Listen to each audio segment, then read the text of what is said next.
Hi, it's Mike with AskTractorMike.com. Well, if you're new to tractors and you're planning on buying your first tractor and hauling it back and forth to the farm, or if you've been around tractors your entire life and you've never hauled one, but you might in the future, please watch this video. I'm going to tell you today about a common problem that people have that have never done any trucking before. It's not as easy as backing up to the trailer, putting the tongue down, and going off down the road. It can get you in trouble, and I've personally witnessed it twice. And I know it happens every year to novice folks that have not done any kind of trucking before, that load their tractor up and go down the open road.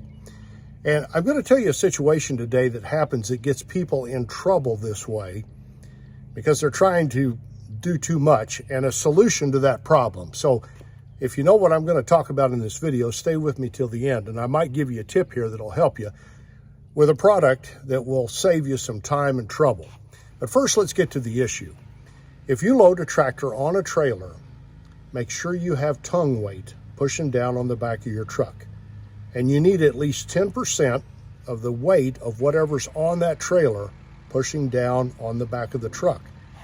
Any less than that, and as you're going down the road and the truck is bumping up and down, and especially if you have negative tongue weight where you're pulling up on the truck, you'll meet Jesus real quickly. I can tell you from experience.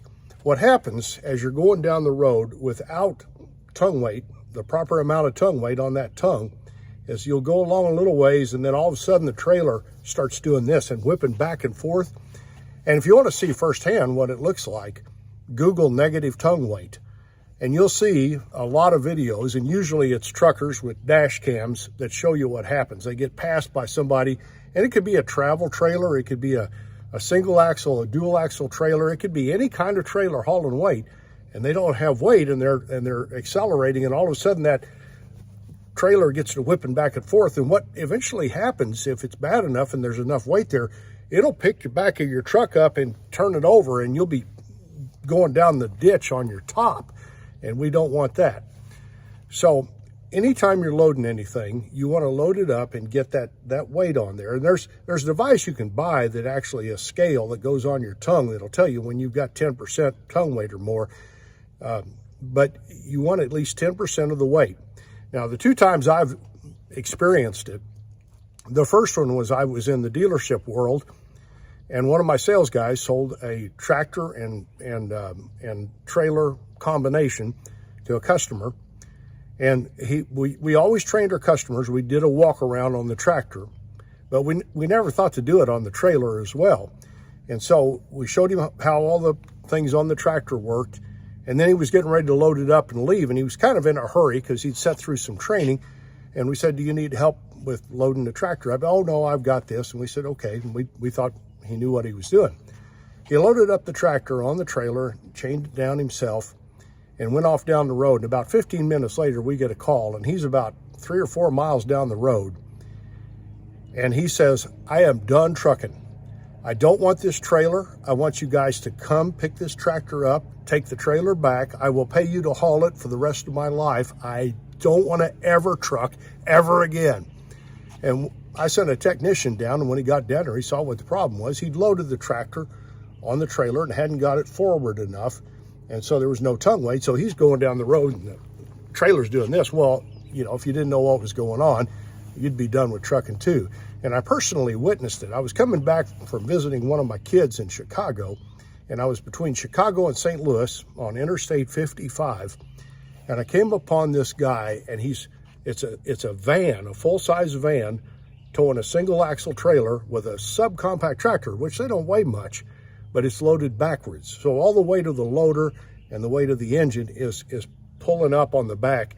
And he'd go a little ways and it'd be all right, and then it'd start whipping, and he'd slow down, and then it'd whip. And it was a train wreck waiting to happen. And he finally got off at an exit, and I hopefully got to where he was going safely. But it literally is a scary thing, and it's a big liability issue if it's you that does that.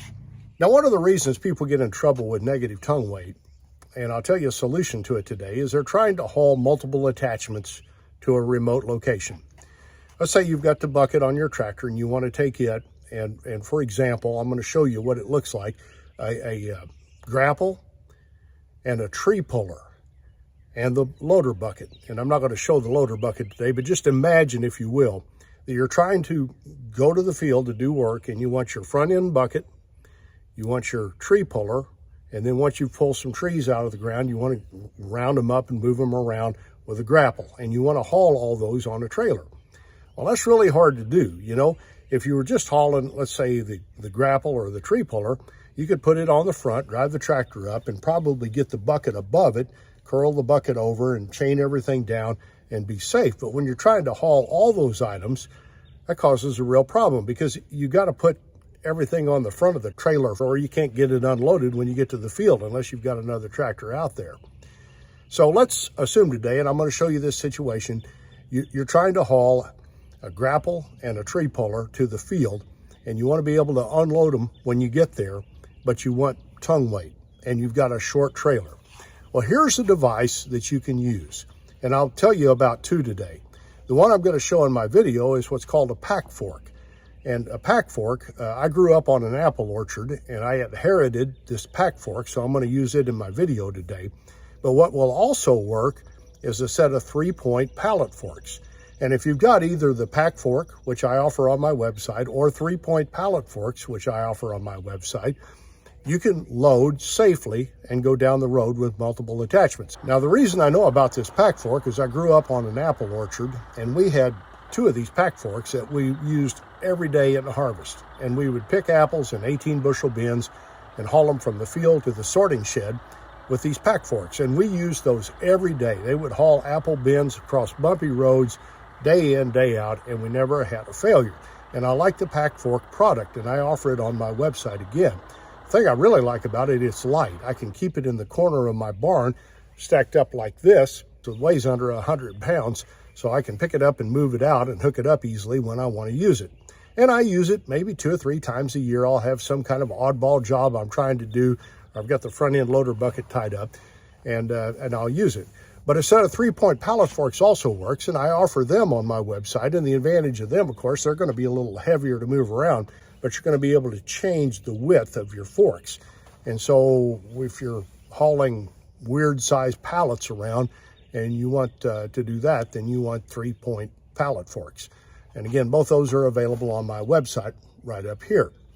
And I'm going to show you, if you're going to go down the open road with multiple attachments, here's what you do. In this case, we put our tree puller on a pallet and the pack fork on the back of the tractor. We backed up to the pallet, lifted it up with the 3-point of the tractor, and then we drove the tractor on the trailer till we had tongue weight on. If we were trying to haul a bucket too, we could put the grapple on the trailer first, chain it down, and then run our tractor up and then put our bucket on top of our grapple. But just for illustration purposes today, what we've done is we put the grapple on the front of the tractor and driven it up as far as we can, and then the pack fork has the tree puller on the back. And then when we get everything on, we'll let everything down, chain it down safely, and we're good to go. And we can carry multiple attachments that way and still have tongue weight. So the purpose of this video is to tell you about the tongue weight deal, and also to let you know that the pack fork and 3-point pallet forks are available. It's something you won't see most dealers stock, but they're available on my website. So those are the two options you have. Works real good if you're like wanting to haul something on the front of the tractor and the back of the tractor.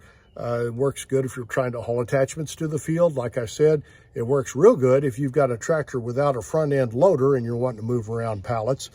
And it also works real good. I have people all the time that are trying to move loads that are just a little bit heavier than their front end loader will pick up. And you can get in a dangerous situation if you're maxing out your front end loader lift capacity and going up and down hills. Because remember, the brakes are on the back of the tractor. And if you pick the back end up and you're not in 4-wheel drive, off you go. Well, if you put a pack fork or a 3-point set of pallet forks on the back of the tractor, you're pushing down on the back wheel, so that enhances your traction. So if you're trying to pick up heavy weight and move it around, maybe you need a pack fork or a set of 3-point pallet forks. So if you're hauling a tractor this year, make sure you've got tongue weight. And if you're hauling multiple attachments, haul one of them on the back. I appreciate you watching my videos. I would be honored if you would subscribe to my YouTube channel, and you can do that by clicking the mic face icon And make sure you check that bell so you get notified when I post future videos. Here's a link to my website and the Tractor Fun store with cool things for sale for the tractor owner, including pack fork and 3-point pallet forks. And here's another couple of videos you might want to watch. Thanks for watching.